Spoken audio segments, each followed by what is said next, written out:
పిల్లలకి స్కూల్ పాఠశాలైతే పేరెంట్స్‌కి స్కూల్ పేరెంట్స్‌శాల.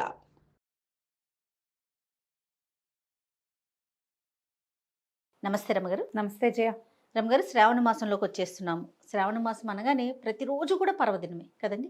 ఏ రోజుకి ఆ రోజుకు ఒక విశిష్టత. శ్రావణ శుక్రవారం అని, శ్రావణ మంగళవారాలు, శ్రావణ శనివారాలు, ఇవి కాకుండా ఇంకా కొన్ని విశిష్టమైన రోజులు కూడా ఉన్నాయి, విశేషమైన రోజులు కూడా. ఒక్కసారి శ్రావణ మాసం గురించి మాట్లాడుకుందామండి. ఉత్తరాయణం వెళ్ళిపోయి దక్షిణాయనం మొదలవుతుంది. ఈ నెలలో దక్షిణాయనం మొదలైపోయింది. ఇంచుమించుగా ఆషాఢ మాసం సగపడి పడేసరికి సూర్య సంక్రమణంతో దక్షిణాయనం వచ్చేస్తుంది. ఈ దక్షిణాయనము అనేది కొన్నిటికి పనికిరాదు. ఎలాగా మన ఉపనయనాలు అవి దక్షిణాయనంలో చేయరు, ఒక నియమంగా ఉంటుంది. ఉత్తరాయణంలోనే ఉపనయనం చేయాలి, దక్షిణాయనంలో చేయరు. కానీ దక్షిణాయనం అంతా కూడా ఉపాసనా కాలంగా కనపడుతుంది. భగవంతుడు జగన్నియామకుడుగా చెప్పబడేటువంటి శ్రీమన్నారాయణుడు 4 నెలలు యోగ నిద్రా కాలంలో ఉంటాడు. అది సంక్రమణం నుంచి ఇంచుమిక తొలి ఏకాదశి నుంచి కదా, సంక్రమణానికి కొంచెం ముందు. తొలి ఏకాదశి నుంచి ఆయన నిద్రాపరవశుడుగా ఉంటాడు 4 నెలలు. ఈ 4 నెలలు భగవంతుడు నిద్రపోతున్న కాలంలో మనం రకరకాల ఉపాసనలు చేస్తాం. దాంట్లో మొట్టమొదటి ఉపాసన లక్ష్మీ ఉపాసన. అమ్మవారిని పూజించడం విశేషంగా కనపడుతుంది. శ్రావణ మాసం అంతా కూడా అమ్మవారి ఆరాధన. ఒకటి లక్ష్మీదేవను, మధ్యలో గౌరీదేవను, మధ్యలో గోకులాష్టమి వస్తుంది, విష్ణు ఆరాధన చేస్తాం. ఈ శ్రావణం అయితే భాద్రపదంలో కొద్ది రోజుల పాటు వినాయకుడిని పూజిస్తాం. మళ్ళీ ఇంకా చూడు పితృదేవత ఆరాధన వస్తుంది, ఒక 15 రోజులు.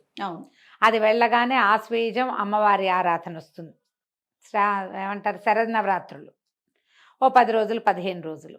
దీపావళి పండుగ వస్తుంది, మనకి కార్తీకం మొదలవుతుంది. తీవ్రమైన శివారాధన, విశేషమైన ఆరాధన చేస్తాం. ఈ శివారాధన అయ్యాక మార్గశిరము, అందులో నుంచి మళ్ళీ పుష్యమాసం మొదలవుతుంది, అది మన ధనుర్మాసం మొదలవుతుంది. మళ్ళీ విష్ణు ఆరాధన. అది పూర్తయ్యేసరికి మళ్ళీ ఉత్తరాయణం వచ్చేస్తుంది. మన కాలం ఇలాగే తిరుగుతూ ఉంటుంది.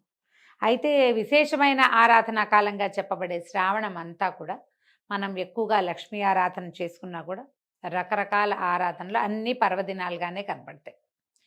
విశేషంగా ఇది స్త్రీలకి వ్రతాలు చేసుకునే కాలం కాబట్టి ఒక 4 లేదా 5 శుక్రవారాలు, ఈ సంవత్సరం 5 వారాలు వచ్చినాయి. మొదటి రోజు శుక్రవారంతో మొదలైంది కాబట్టి 5 శుక్రవారాలు లక్ష్మీ అమ్మవారి ఆరాధన, 4 మంగళవారాలు గౌరీ ఆరాధన, 4 సోమవారాలు ఉంటాయి. 4 సోమవారాలు విశేషంగా శివారాధన చేయబడుతుంది. మన ప్రాంతంలో కంటే కూడా నార్త్ ఇండియాలో ఎక్కువ చేస్తారు, ఎందుకంటే ఆషాఢ పౌర్ణమి తర్వాత మొదలైపోతుంది. మామూలుగా మనకి ఎట్లా ఉంటుంది, అమావాస్య వెళ్ళగానే మన నెల మొదలవుతుంది. అవును. కానీ నార్త్ ఇండియాలోనే కాదు, తమిళనాట కూడా అదే పద్ధతి, వాళ్ళది కూడా అంతే. పౌర్ణమి వెళ్ళగానే నెల మొదలైపోతుంది. అవును. ఇప్పుడు ఇది ఆషాఢ పౌర్ణమి వెళ్ళాక 15 రోజులైతే కానీ మన శ్రావణం మొదలవ్వదు. వీళ్ళకి మాత్రం, వాళ్ళ నార్త్ ఇండియాలో మాత్రం ఈ ఆషాఢ పౌర్ణమి వెళ్ళగానే తెల్లవారేసరికల్లా వాళ్ళ శ్రావణ మాసం మొదలవుతుంది. అయితే శ్రావణంలో మనం చేసే ఆరాధనేమో విశేషంగా లక్ష్మి. కానీ నార్త్ ఇండియా అంతా కూడా శివారాధన విశేషంగా చేస్తారు. ఈ కాశీ లాంటి పుణ్యక్షేత్రాలు చాలా హడావిడిగా ఉంటాయి, ఎక్కడెక్కడి వాళ్ళు కాశీ చేరుతారు. శివారాధన సావన్లోనే, శ్రావణ మాసంలోనే విశేషంగా చేయబడుతుంది. మన శివారాధన ఎప్పుడు విశేషంగా కార్తీకంలో చేస్తాం. వాళ్ళు అప్పుడు వాళ్ళ హడావిడి ఉంటుంది, ఇప్పుడే ఉంటుంది. కానీ మనం కూడా ఏం చేయొచ్చు, శ్రావణంలో ఉన్నటువంటి 4 సోమవారాలని మనం విశేష శివారాధనకి కేటాయించుకోవచ్చు. కార్తీకంలో ఎలాగో సోమవారాలు చేసుకుంటాం, ఇప్పుడు కూడా మనం చేసుకోవచ్చు. ఎవరికైతే జాతకంలో చంద్రుడి యొక్క దోషం ఉంటుందో వాళ్ళు కనుక ఈ శ్రావణ సోమవారాలని కనుక శివారాధనకి పెట్టుకుంటే దేవాలయాల్లో అభిషేకం చేసుకోవచ్చు, ఇంట్లో శివ పూజ చేసుకోవచ్చు, దేవాలయ సందర్శనం చేయొచ్చు. వీటిలలో ఏది చేసినా అద్భుతమైన ఫలితం లభిస్తుంది. 4 సోమవారాలు. అక్కడి నుంచి శుక్రవారాలు మనం లక్ష్మీ అమ్మవారిని అర్చించుకుంటాం, వరలక్ష్మి వ్రతం చేస్తాము. తర్వాత వరలక్ష్మి వ్రతం ఒకరోజు చేసినా మిగిలిన 4 వారాలు లేదా 3 వారాలు మనం లక్ష్మీ అమ్మవారి పూజనే చేసుకుంటాం. శుక్రవారం మరుసటి రోజైన శనివారం నాడు విశేషించి విష్ణువారాధనకి కేటాయించుకుంటారు. ఈ శ్రావణ శనివారాల్లో చలిమిడి దీపారాధన చేస్తే చాలా మంచిది. బియ్యపిండి, బెల్లము, కొంచెం నెయ్యి, పాలు పోసి చలిమిడి చేయటం. దీనికి అలంకారం చేయాలన్న హైరాణ పడకండమ్మా, ఒట్టి బెల్లపు చలిమిడికి చేసుకోవచ్చు. చలిమిడి చేసి అందులో కొంచెం ఆవు నెయ్యి పోసి ఒక ఒత్తి వేసి 1 లేదా 2 ఒత్తులు మన అలవాటు బట్టి 2 ఒత్తులు వేస్తామా 3 ఒత్తులు వేస్తారా మీదే చాయిస్. ఈ ఒత్తి వేసి ఒత్తి వెలిగించి ఆ దీపారాధన చలిమిడి దీపారాధన చేసి విష్ణు ప్రీతికరంగా ఏ విష్ణు సహస్రనామము ఏదైనా చదువుకుని కనుక చేసుకుంటే శ్రావణ శనివారాలు కూడా విశేషమైన ఫలితాన్ని ఇస్తాయి. ఇవి కాకుండా ఈ నెలలో ఇంకా మనకు కనపడేది ఏమిటి, పాడ్యం నాడు ఎలాగో శుక్రవారం వచ్చింది, 5వ నాడైన శ్రావణ పంచమి నాగుల పంచమిగా చెప్పబడుతుంది. అవును. అయితే ఈ నాగపంచమి రోజున మనము నాగుల చవితికి పోసినట్టుగా పుట్టలో పాలు పోసుకోవచ్చు. సర్పారాధన నాగారాధన చేసుకుంటాం. సాధారణంగా సర్పారాధన లేదా విశేషించి నాగపూజ ఎందుకు చేస్తారు, సంతానం కోసం. ఈ పంచమి నాడు మనం నాగుల చవితికి ఎట్లా చేసుకుంటామో అలాంటి ఆరాధనే ఇప్పుడు మనం చేసుకోవచ్చు. అప్పుడు కుదిరినా కుదరకపోయినా అలా ఆలోచించుకుని తర్వాత ఈ పంచమి తర్వాత కొంచెం ముందుకెళ్తే మనకి ఇంకో శుక్రవారం వస్తుంది, మళ్ళీ సోమవారం శనివారం వరుసగా వచ్చేస్తాయి. ఒక 10 రోజులు గడిచేసరికల్లా పౌర్ణమి వస్తుంది, రాఖీ పౌర్ణమి. ఈ పౌర్ణమి నాడు విశేషంగా పౌర్ణమి నాడు చేయవలసిన జంధ్యాల పౌర్ణమిగా చెప్తారు. రాఖీ పౌర్ణమి అంటాం. రాఖీ కట్టడం, జంధ్యాలు మార్చుకోవటం, అమ్మవారి ఆరాధన చేసుకుంటాం. తర్వాత మళ్ళీ రాఖీ పండగ వెళ్ళిపోయాక అష్టమి నాడు గోకులాష్టమి జరుపుకుంటాం. శ్రీకృష్ణ జన్మాష్టమి అది భారతదేశం అంతా చేసుకునేది. కృష్ణాష్టమి చేసుకోవడం, కృష్ణుడి బర్త్డే మీరు ఎలా కుదిరితే అట్లా చేసుకోవచ్చు కృష్ణాష్టమి. మళ్ళీ కృష్ణాష్టమి వెళ్ళిపోయేసరి మళ్ళీ సోమవారం, మళ్ళీ శనివారం, మళ్ళీ శుక్రవారం, మంగళవారం ఎలాగూ వస్తాయి. ఇవన్నీ వచ్చిన తర్వాత చివరికి వచ్చేటువంటి పోలాల అమావాస్య కూడా విశేషించి సంతానం కోసం పూజ చేసుకునే విధానంగా మనకి కనపడుతుంది. ఇప్పుడు చూడు, పాడ్యమి శుక్రవారం వచ్చి చివరి రోజు పోలాల అమావాస్య వస్తే మొదటి రోజు నుంచి చివరి రోజు దాకా ప్రతిరోజు విడిచి రోజు ఏదో ఒక ఆరాధన.